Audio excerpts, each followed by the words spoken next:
Assalamualaikum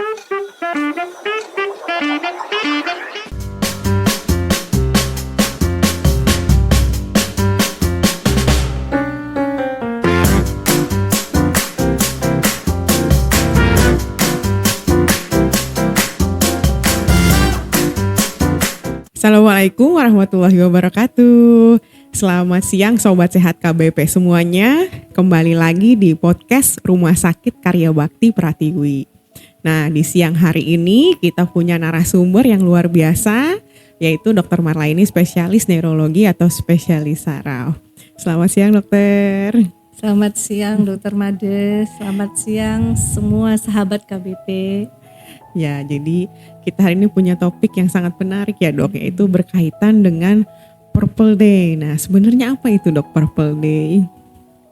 Nah, Purple Day itu sebenarnya adalah suatu gerakan untuk membangkitkan rasa kepedulian kepedulian dunia kepada epilepsi.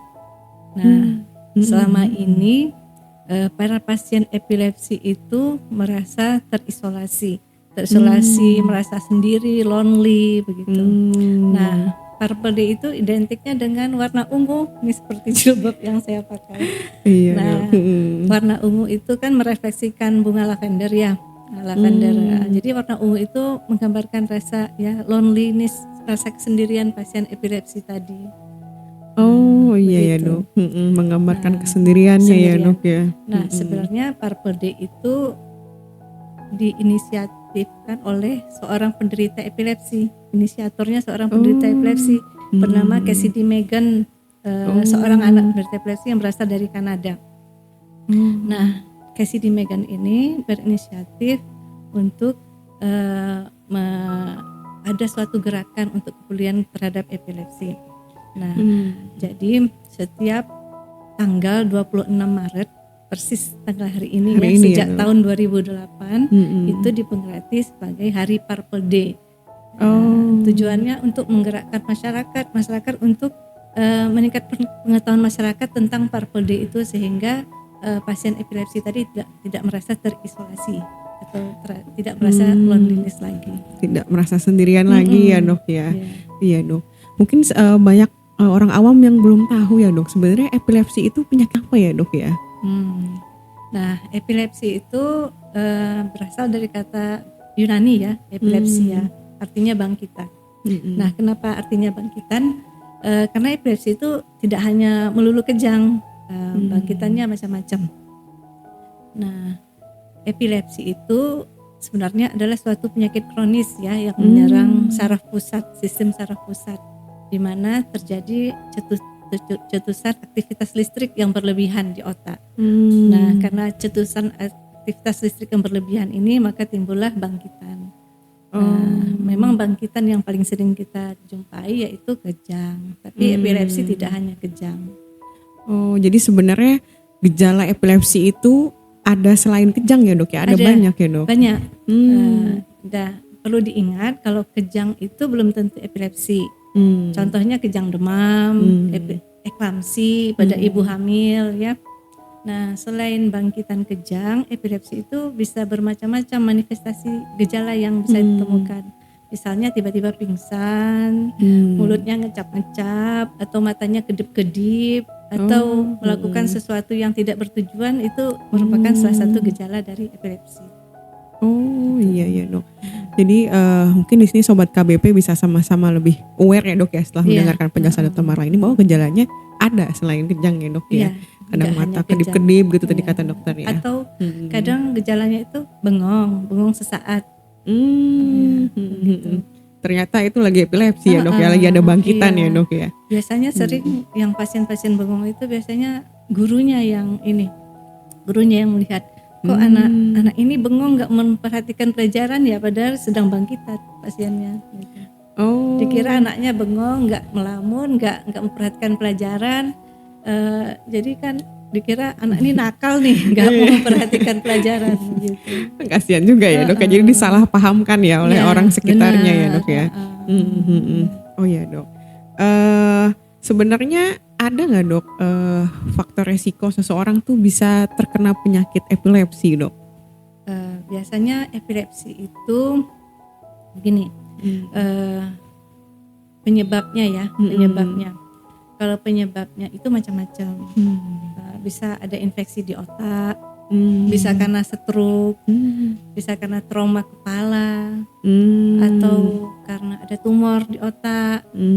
Kemudian bisa juga karena adanya gangguan perkembangan otak atau adanya kelainan yang terjadi prenatal atau perinatal. Prenatal itu kan mungkin sebelum lahir dan sesudah lahir. Dan ada juga penyebab epilepsi itu yang tidak diketahui. Gitu. Dan perlu diingat kalau epilepsi ini tidak menular.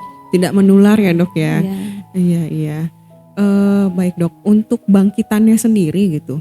Misalnya seseorang dengan penyakit epilepsi, apakah bangkitannya akan sering muncul dok? Atau memang apakah ada pencetusnya dok? Nah itu yang perlu diingat. Banyak faktor pencetus bangkitan ya. Yang paling sering itu kurang tidur. Jadi kalau pasien epilepsi jangan kurang tidur, harus cukup tidur. Nah kadang ada sinar-sinar tertentu tuh, kayak sinar kelap-kelip. Nah sinar kelip-kelip itu faktor risiko untuk pasien-pasien tertentu yang fotosensitif namanya. Fotosensitif ya dok. Kemudian kalau ada suara-suara tertentu kayak suara bising itu juga bisa faktor pencetus. Kemudian makanan-makanan tertentu. Ada orang-orang yang sensitif terhadap makanan yang banyak mengandung MSG, mentega, coklat, keju, itu juga bisa faktor pencetus. Nah, kemudian ada juga kalau mengunyah atau ini membaca, ada jenis-jenis epilepsi yang faktor pencetusnya begitu. Kemudian yang paling ini paling sering kalau lupa atau enggan minum obat. Itu sering. Nah, ada juga faktor pencetus yang lain yaitu stres. Kalau banyak pikiran memicu bangkitan. Kemudian menstruasi itu sering pada wanita yang produktif ya. Kemudian penyalahgunaan obat, misalnya penggunaan kokain atau narkoba lah, itu faktor pencetus untuk bangkitan. Berarti kalau selama si pasien ini tidak terkena faktor pencetusnya gitu atau menghindarkan diri, menjaga diri gitu, berarti bisa dibilang aman ya dok ya? Iya, insya Allah aman. Selama pasien epilepsi ini minum obat teratur sesuai dengan anjuran dokter, kemudian pola hidup sehat, menghindari faktor pencetus tadi, faktor pencetus bangkitan, insya Allah aman. Ya dok, sama menjaga tadi kata dokter jangan sampai kurang tidur gitu ya dok ya. Pola makannya juga diatur ya dok ya. Intinya menjaga diri dari faktor yang bisa mencetuskan bangkitan tadi ya dok ya. Oh iya. Baik, nah mungkin pendengar sudah mulai ada beberapa pertanyaan ya. Sabar dulu ya, kita lanjutkan dulu nih. Sebenarnya untuk pasien epilepsi ya dok, apakah bisa diobati dok? Ya tentu saja pasien epilepsi itu bisa diobati. Nah, berapa lama kita mengobati pasien epilepsi gitu ya? Kadang kan minum obat lama itu kan bosan ya rasanya ya. Nah biasanya pada pasien dewasa kita mengobati, kita evaluasi dulu 3-5 tahun bebas bangkitan. Kalau misalnya bebas bangkitan, nanti mungkin obatnya akan kita turunkan bertahap. Ada syaratnya juga, minimal 3 tahun bebas bangkitan, kemudian hasil EEG-nya normal. Nah kalau hasil EEG-nya ada gelombang epilepsi, belum bisa kita turunkan obatnya. Tapi kalau misalnya hasil EEG-nya gelombang epilepsinya tidak ada atau normal, nanti obatnya kita turunkan bertahap. Bertahap itu 25%. Pelan-pelan. Nah, ya, dok. Biasanya kita turunkan itu selama 3-6 bulan. Nah, kadang bisa lebih kalau misalnya pasiennya menggunakan lebih dari satu obat. Nah, penurunan dosis obat ini kan harus disetujui juga oleh pasiennya dan oleh keluarga pasiennya biar paham. Iya. Nah, bila pasiennya menggunakan lebih dari satu obat atau namanya politerapi, nah obat yang kita turunkan pertama-tama itu obat yang bukan utama. Misalnya gini, pasiennya minum dua jenis obat, namanya phenytoin dan clobazam. Yang obat utama yang pertama dia minum phenytoin. Nah, obat yang kedua kan clobazam. Jadi clobazam dulu yang kita turunkan pelan-pelan. Setelah clobazam turun dan selesai, baru kita turunkan yang obat utamanya pelan-pelan. Secara bertahap begitu. Iya dok, ini memang harus sabar ya dok ya. Iya. Proses penurunannya pun sepertinya bertahap ya dok ya. Tidak boleh langsung saya udah bebas bangkitan, saya nggak mau minum obat lagi, nggak bisa, harus bertahap. Harus bertahap, dan kata dokter bisa 5 tahun ya dok ya, sampai bebas total ya dok. Minimal banget 3 tahun. Minimal sekali 3 tahun. 3 tahun bebas bangkitan. Berarti memang untuk pasiennya sendiri selain kesadaran harus menjaga diri ya dok ya, dan memang butuh support ya dok ya, butuh dukungan ya dok. Dukungan keluarga itu sangat besar perannya. Dukungan keluarga, kemudian support dari masyarakat sekitar itu sangat-sangat besar. Baik dokter. Nah, kalau misalnya ya dok ya, terutama mungkin untuk orang awam ya dok ya, tiba-tiba kan kadang kita tidak tahu ya dok, tiba-tiba di jalan menemukan pasiennya ternyata lagi bangkitan dok, tiba-tiba kejang gitu. Nah, kira-kira apa yang bisa kita lakukan dok? Nah, gini, misalnya sahabat KBP ketemu nih di jalan atau di mana gitu, pasien bangkitan tiba-tiba kejang. Yang paling heboh itu bangkitan tonik-klonik. Itu yang paling mengerikan kalau dilihat ya. Nah, pertama itu jangan panik. Jangan panik dulu. Kita sendiri jangan panik. Orang lain juga jangan panik. Yang kedua, hindari dari injury. Injury itu apa? Hal-hal yang bisa membuat pasien tadi cedera. Misalnya kalau di jalan bangkitannya, ya kita bantu ke pinggir jalan ya. Kalau misalnya bangkitannya dapur tuh dekat kompor panas, dijauhin. Atau di tangga, kita kalau bisa dibawa ke tempat yang lebih aman. Kemudian hindari tuh barang-barang yang tajam yang berbahaya, disingkirkan. Biar tidak menimbulkan injury. Nah, yang ketiga itu dilihat waktunya. Kalau bisa lihat nih jam ini.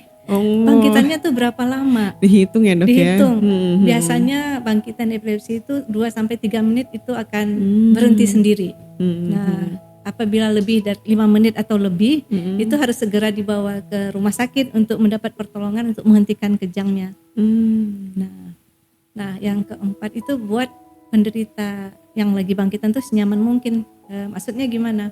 Kalau misalnya penderitanya itu menggunakan kacamatanya dilepas. Kalau pakai dasi, dilonggarkan dasinya. Kalau pakai sabuk, dilonggarkan sabuknya. Nah, kemudian yang kelima, jangan memasukkan sesuatu ke dalam mulut penderita. Jangan khawatir lidahnya masuk ke dalam, enggak, lidahnya akan tetap di situ. Kemudian jangan masukkan jari, jangan masukkan sendok, nanti malah jari kita akan tergigit ya dok. Atau akan trauma karena sendok tadi kan gigit keras ya, bisa patah gigi. Dan jangan mencoba mendekat, menghentikan pasien kejang, jangan, biarkan aja. Nanti kalau pasiennya udah berhenti kejangnya, posisikan posisi yang nyaman, dimiringkan. Nah, kemudian selanjutnya ini nih yang sering penonton itu. Kalau ada yang kejang banyak yang nonton. Jadi sebenarnya yang kita perlukan cuma 1-2 orang saja yang membantu pertolongan pertama pada pasien yang sedang bangkitan. Yang lain kalau bisa agak menjauh dulu. Menjauh kenapa? Biar oksigen, apalagi kalau dalam ruangan ya, biar oksigen untuk penderitanya itu cukup. Kemudian kalau pasiennya siuman, pasiennya nggak malu. Kemudian yang perlu diperhatikan lagi, jangan memberikan minum, jangan memberikan makan atau pil biar berhenti kejang, jangan. Sampai pasiennya belum sadar banget itu jangan dikasih apa-apa. Nah, kalau pasiennya sudah sadar, nanti kita berikan support. Kita pasien kan bingung ya, kalau kenapa ya tadi ya, kalau misalnya pasiennya udah dewasa kita support. Kamu tadi baru bangkitan, kamu udah lebih dewasa, udah lebih mengerti ya, nggak usah malu. Kadang kan pasien epilepsi ini kan kalau mengalami bangkitan kadang ngompol ya, jadi kasih tahu jangan malu. Tadi kan kamu nggak sadar. Gitu. Nah, kemudian kalau misalnya pasien itu setelah selesai bangkitan kadang kan suka sakit kepala tuh. Sakit kepala boleh kita kasih acetaminophen atau paracetamol untuk meredakan sakit kepalanya. Nah, apabila pasiennya ini sakit banget atau mengalami luka atau cedera, ya segera dibawa ke dokter atau ke rumah sakit. Nah, bila sedang demam, ya diobati demamnya, dibawa ke dokter. Begitu. Iya, dok. Iya, Mungkin dok. begitu yang bisa ini. Iya, dok. Ya, kita Bisa kita lakukan ya, dok ya. Apalagi oleh orang awam yang mungkin kebetulan sedang melihat ya, dok ya. Nah, mungkin banyak yang belum tahu kalau sebenarnya sedang bangkitan itu tuh sebenarnya pasiennya lagi nggak sadar ya, dok ya. Pasiennya sendiri tidak dalam kondisi sadar, jadi dia sendiri pun nggak bisa menghentikan gitu ya, dok ya. Kadang mungkin kata dokter sampai mengumpul gitu. Sebenarnya bukan pasiennya yang mau melakukan itu, memang dalam kondisi tidak mampu sadar untuk menghentikan itu ya, dok. Iya. Mungkin pandangan masyarakat kita soalnya stigmanya masih negatif gitu ya, dok. Kadang kalau kita lihat, wah ini ada yang kejang gitu, malah kadang dijauhi ya, dok ya. Bukan seharusnya malah memberikan pertolongan seperti yang tadi sudah dokter jelaskan ya, dok ya. Nah, mungkin nih mulai dari sobat KBP nanti bisa disampaikan juga ke teman-temannya. Sebenarnya dari segi penjelasan ya, dari segi edukasi, dari segi dukungan sosial, apa yang bisa dilakukan, dok? Apa yang bisa kita support kepada penderita epilepsi, dok? Supaya mungkin loneliness-nya atau kesendiriannya berkurang ya, dok ya. Nah, pertama-tama edukasi kepada masyarakat itu kita harus memberitahukan kalau epilepsi itu bukan penyakit yang menular. Iya, dok. Itu pertama. Jadi jangan takut memberikan pertolongan. Kadang kan saya takut nolong gitu ya. Takut dok, nanti kena air liurnya saya ketularan gitu. Sering begitu. Iya, dok. Nah, yang kedua dengan adanya pengetahuan masyarakat tentang epilepsi itu masyarakat dapat memberikan pertolongan. Jadi mencegah cedera yang lebih besar. Kalau misalnya pasien epilepsi bangkitan di jalan kan masyarakat bisa menolong, jadi mencegah cedera yang lebih lanjut. Nah, kalau misalnya edukasi cukup, mungkin masyarakat sekitar bisa mengajak misalnya pasien yang belum berobat ke dokter dan selama ini misalnya dibawa ke dukun ya, karena mengira epilepsi itu penyakit guna-guna ya, dibawa ke dukun. Jadi ada inisiatif dari masyarakat untuk mengajak penderita epilepsi tadi untuk berobat ke rumah sakit. Kemudian dengan adanya edukasi yang cukup kepada masyarakat, tidak ada lagi diskriminatif terhadap penderita epilepsi. Mungkin begitu. Iya, dok. Jadi dengan tercerahkan nih hari ini kita dapat ilmu ya, dapat pencerahan dari Dokter Marla ini. Semoga sobat KBP mulai bisa menjadi pionir ya, dok ya, menjelaskan ke teman-temannya ini loh sebenarnya epilepsi itu tidak menular, bahwa penyakit epilepsi itu ketika ada bangkitan harus kita tolong seperti itu ya, dok ya. Nah, ada satu pesan ini. Oh iya, dok. Dalam rangka Purple Day setiap tahunnya Perdosni Bogor itu mengadakan seminar. Seminar itu ada yang untuk tenaga medis, dokter ya, ada juga untuk masyarakat umum. Nah, kalau untuk dokter udah dilaksanakan tanggal 16 Maret kemarin. Nah, nanti untuk yang masyarakat umum ini free. Oh ya, teman-teman. Catat ya, tanggalnya tanggal 13 Maret 2024 setelah Lebaran setelah Lebaran ini. 13 April 2025 ya, dok ya. 13 April 2025 setelah Lebaran, 2 minggu setelah Lebaran. Nah, tempatnya di Marzuki Mahdi. Nah, apabila sahabat KBP berminat, ini free. Selain dapat ilmu, dapat door prize juga. Ada door prize ya pasti ya, dok. Iya, dok. Nanti bisa menghubungi kontak personnya sekretaris KBP Perdosni ya, dok ya. Namanya Mbak Silvi. Nomor kontaknya 0819 1000 4693. Jadi dicatat ya ini ya, teman-teman ya. 19 1000 4693 atau bisa follow Instagram Perdosni Bogor. Perdosni Bogor. Nanti di Instagram Perdosni Bogor itu udah ada flyernya acara seminar awam untuk epilepsi. Nah, siapa saja boleh ikut, baik penderita epilepsi, keluarganya, masyarakat umum atau kader-kader. Biasanya sering kader-kader juga ikut Kader ya, tuh Dok, iya. untuk menambah pengetahuan tentang epilepsi tadi. Begitu. Iya Dok. Nah nih untuk teman-teman bisa dicatat, bisa jadi kegiatan yang berfaedah nanti ya setelah Lebaran, bisa langsung ikut nanti tanggal 13 April 2025 ya. Oke, nah sejauh ini mungkin dari Sobat KBP sudah mulai ada pertanyaan? Oh belum ya. Mungkin ada sedikit cerita ya Dok ya, waktu itu pernah memang lagi jaga IGD, pasiennya ini dibawa sama orang rame-rame ya Dok ya. Nah ternyata pasiennya mahasiswi masih muda, jatuh dari motor gitu, posisinya akhirnya kena di bagian kepala samping gitu ya, ada luka.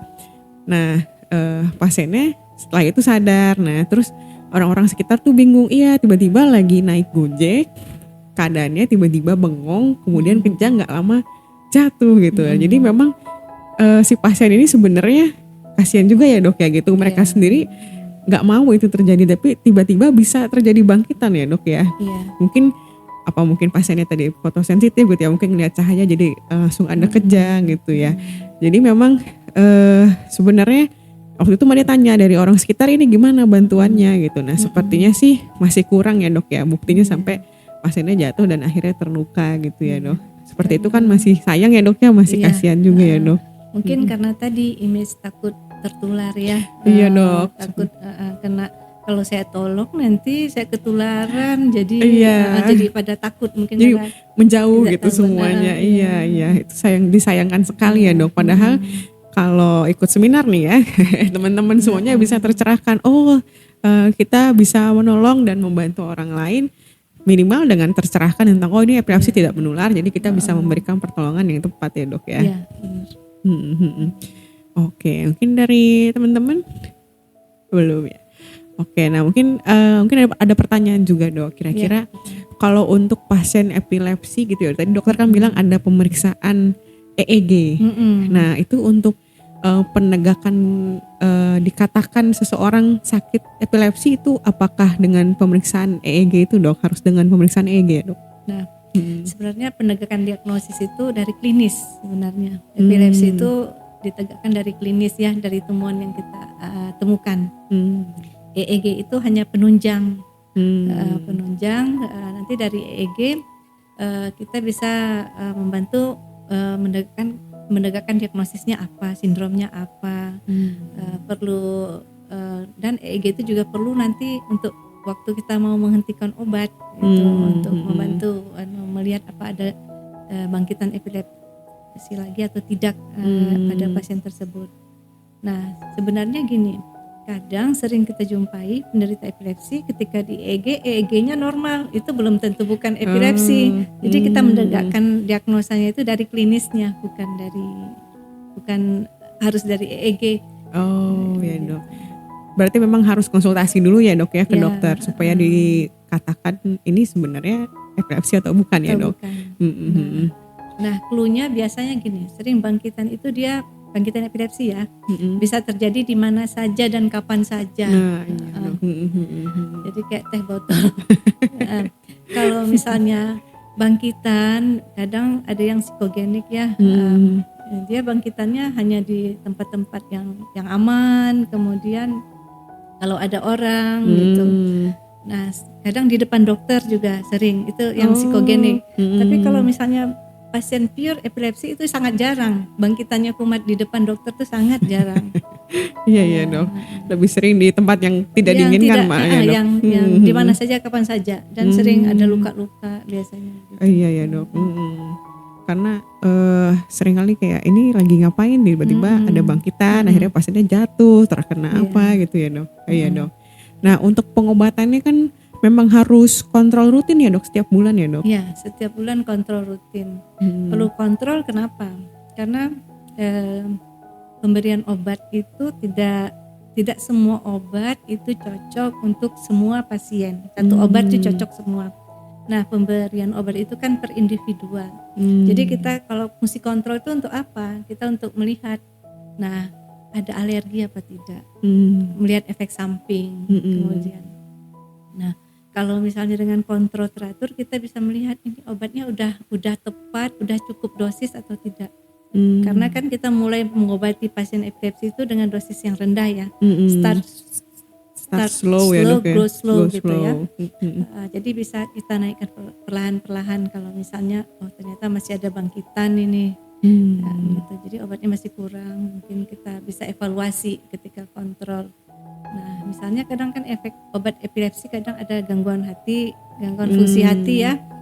Jadi kalau kontrol bisa kita evaluasi.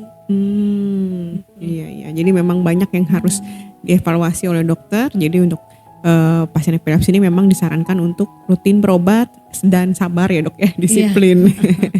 Baik. Mungkin ada pertanyaan lagi dari sobat KBP? Ada, Dok. Dari Fuji Nenda Saputra. Epilepsi kalau di orang awam itu dibilangnya ayan. Nah, mitos atau fakta ya, Dok ya, jika kepanasan bisa memicu kejangnya. Jadi kalau di orang awam epilepsi dikenal juga sebagai ayan. Nah, apakah mitos atau fakta, Dok, kalau terkena panas itu bisa memicu terjadinya ayan, Dok?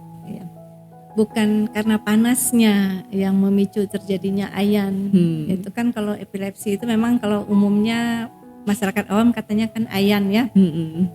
Ya faktor penyebab epilepsi itu bukan karena panas. Tapi panas itu kalau misalnya suasana yang tidak nyaman, misal kepanasan, kedinginan bisa memicu bangkitan. Ada orang-orang tertentu yang kepanasan, kurang minum, kecapean itu intinya. Kecapean itu bisa memicu bangkitan. Jadi tapi bukan gara-gara panas, bukan gara-gara panas. Penyebab epilepsi bukan. Penyebab epilepsi tadi kan yang udah kita bahas di awal ya. Contohnya infeksi, kemudian stroke dan lain-lain tadi yang di awal. Gitu. Oh iya, Dok. Kalau mungkin salah satu pencetusnya cuaca yang terlalu panas menyebabkan yang tubuh yang ekstrim ya, Dok ya. Oh iya. Baik. Nah, ada pertanyaan? Oke, nah tadi dokter sempat menyinggung sedikit ya, Dok ya. Katanya kalau untuk penderita epilepsi itu makanannya juga harus diatur ya, Dok ya. Iya. Menghindari yang gorengan gitu ya, Dok ya. MSG. Makanan junk food itu tidak bagus untuk pasien epilepsi. Yang kayak digoreng-goreng ya, kayak yang fried chicken, junk food itu dihindari. Kemudian hindari juga yang kayak minuman bersoda. Itu juga nggak bagus untuk penderita epilepsi. Kemudian kopi itu lebih bagus dihindari karena kopi itu kan kafein stimulan ya. Iya, Dok. Sedangkan stimulan itu membuat kita melek, berjaga. Pasien epilepsi kan nggak boleh kurang tidur. Kalau kurang tidur nanti bangkitannya gampang muncul. Gitu. Jadi memang menghindari yang terutama yang junk food, MSG digoreng, kemudian minuman bersoda dan caffeinated drinks ya, kafein ya, Dok ya. Siap, Dok.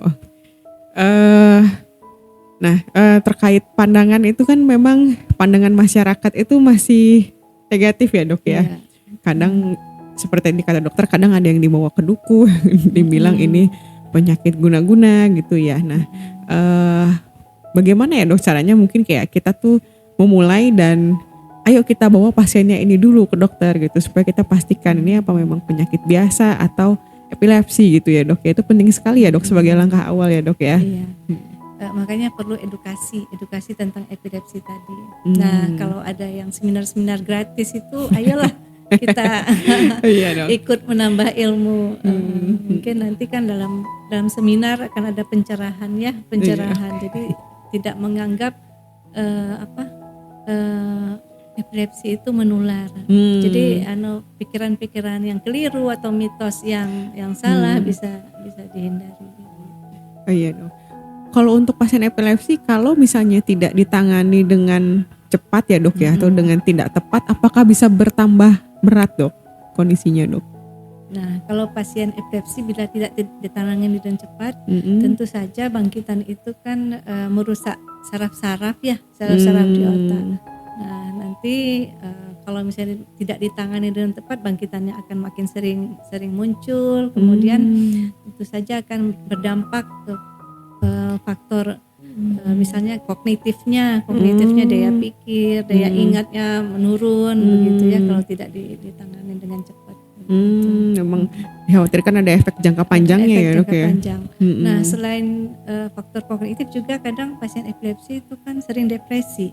Kenapa? Karena malu kan merasa saya nggak pede bergaul dengan masyarakat sekitar, sering malu, jadi menyendiri begitu ya, jadi bisa muncul depresi, sering begitu. Makanya ungu ya dok ya, loneliness kadang bisa sampai depresi ya dok. Iya. Nah itu pentingnya ya dok ya ditangani sejak awal karena kita tidak ingin ada jangka panjang yang bisa terjadi ya dok ya. Itu dan memang selain sebenarnya bisa dibilang pasien epilepsi ini kaum yang rentan ya dok ya, karena ketika terjadi bangkitan apapun bisa terjadi karena sekali lagi mereka dalam kondisi yang tidak sadar. Ya. Iya dok, bisa terjadi cedera atau luka, tidak seperti yang mau diceritakan pernah ketemu pasien yang malah jadi cedera kepala karena jatuh dari motor gara-gara sedang kejang itu. Jadi memang seharusnya kita sebagai masyarakat itu aware dan bisa memberikan support ya dok ya, melindungi mereka, memberikan pertolongan yang tepat. Dok ada satu pertanyaan dok dari yang awam ya dok ya. Ada pernah kejadian si anak ini kejang, yang biasa kita suka lihat di TikTok atau sosmed lainnya gitu ya. Pada saat si anak ini kejang, si orang tuanya itu dengan inisiatif memandikannya dengan air es. Itu tindakan itu sebenarnya sudah benar atau belum dok? Iya, itu sebenarnya tindakan yang kurang tepat ya.